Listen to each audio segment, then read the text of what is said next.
Because the masjid is a place for blessings. It's not a place for education. It's not synonymous with sense.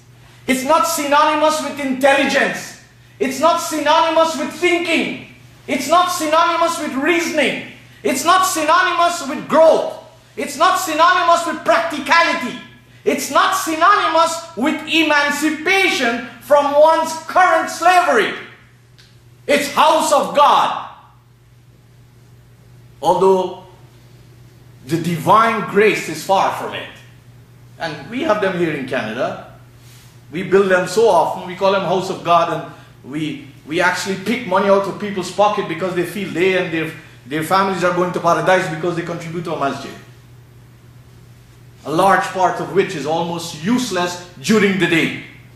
Comes alive on Jum'ah and on Eid. But who worries? Everybody, the average person wants a cheap result.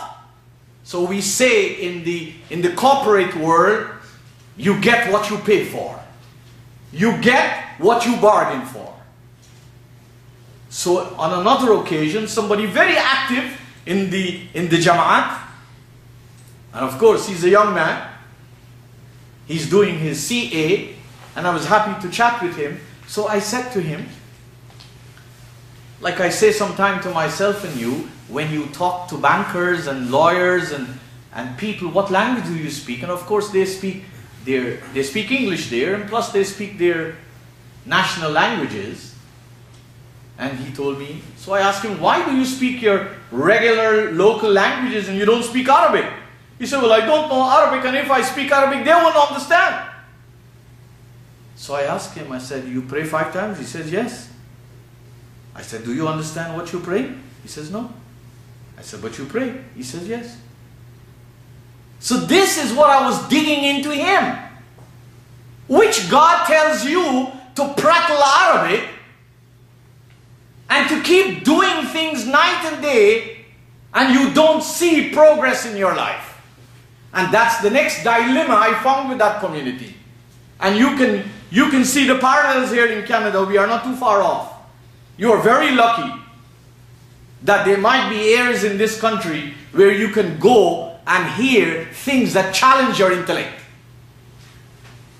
And this is one of the forums that challenge your intellect, that challenge your culture, that challenge your tradition, and challenge your understanding of Islam.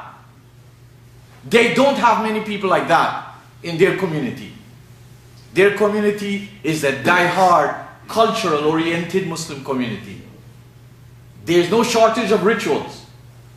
Like for example, when I had to give the khutbah, the gentleman took me to a room and he said, this is the staff. It's a very heavy brass thing. I said, I am not comfortable holding this thing. When I'm speaking, I might loose it on somebody's head. But he says, no, this is part of the culture. I say, brother, this is not shart min shurut al-khutbah. This is not one of the conditions of giving a khutbah. He said, but please hold it, otherwise we're in trouble. Because when I'm gone, they have to face the hell. So, in one of my speeches, and the topic was, Allah rescues from darkness. Would you want to get out of it, and how? So like all Muslims all over the world, I not only observe a growing and continuous lack of sense and willingness to approach Qur'an and life with sense. I've seen that. That is enshrined there. That is not easily erased. That cannot be erased easily. It will cause a war to change these people. It will cause a big tsunami of human society. For people to move away from a cultural and a traditional approach, to use this word religion, to an intellectual, practical, intelligent, Qur'anic approach to Islam. So, as I delivered this lecture, one of the questions that was posed to me, and I'm sure we here in Canada are concerned too. They said to me, look what has happened in Libya. Look what has happened in Egypt. Look what's happening in Syria and the Arab Spring. This is the famous coin words. What should be the role of the local Muslims here? I said, listen. I have no political answer to that question, because they are expecting a political answer. And this is the problem with Muslims. They are just following the crowd. Wherever you go, Muslims feel that they've got to stand up and support Muslims. I beg to differ. First, we need to stand up and support lofty values of human beings. We must align ourselves with lofty human values, because Muslims do not always stand alongside human values and good governance and good practices. And it doesn't mean because somebody has a Muslim name or has a Muslim quote-unquote dress or comes from a Muslim quote-unquote environment that we should close our eyes and run and support that individual. That's the downfall of Muslims. Because Muslims have forgotten that they need to support principles of guidance, lofty principles. And that's the first thing I said to them. I said, you need to investigate and ascertain before you give your support. Because we are not to blindly support somebody because he has a beard or she wears a niqab. I am not required to support such individuals just like that. I am required to support human beings first. And if there are people who stand on the foundations of Islam, not culturally, not traditionally, but from a Qur'anic and a lofty standpoint, then naturally my support will go for such human beings. And the reason for this is mighty powerful. You live in a country where Muslims are minority, right?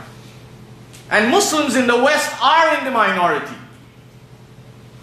In many other countries, Muslims are in the minority, and this Muslim community is a minority community. Imagine if any Muslim group stands out there, they could be putting their whole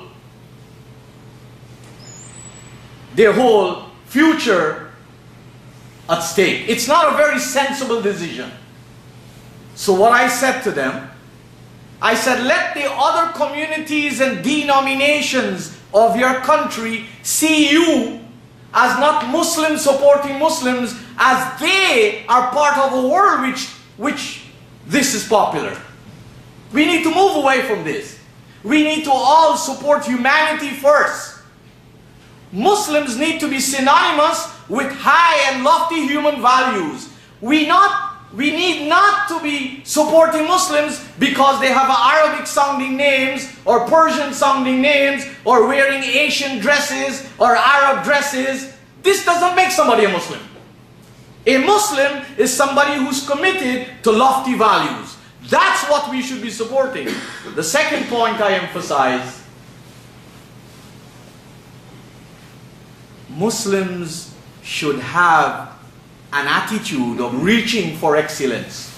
There are many Muslims who are poor. There are many Muslims who are uneducated. There are many Muslims, take the religious environment, who are almost 95% illiterate and uneducated about what they do in the name of this thing called religion of Islam. I said, the masjids need to stop being placebo centers of paradise for these people and become centers of enhancing human beings. They can be forums to raise the banner, the standards of Muslims. You can create opportunities where you can have children come to different masjids in different locations.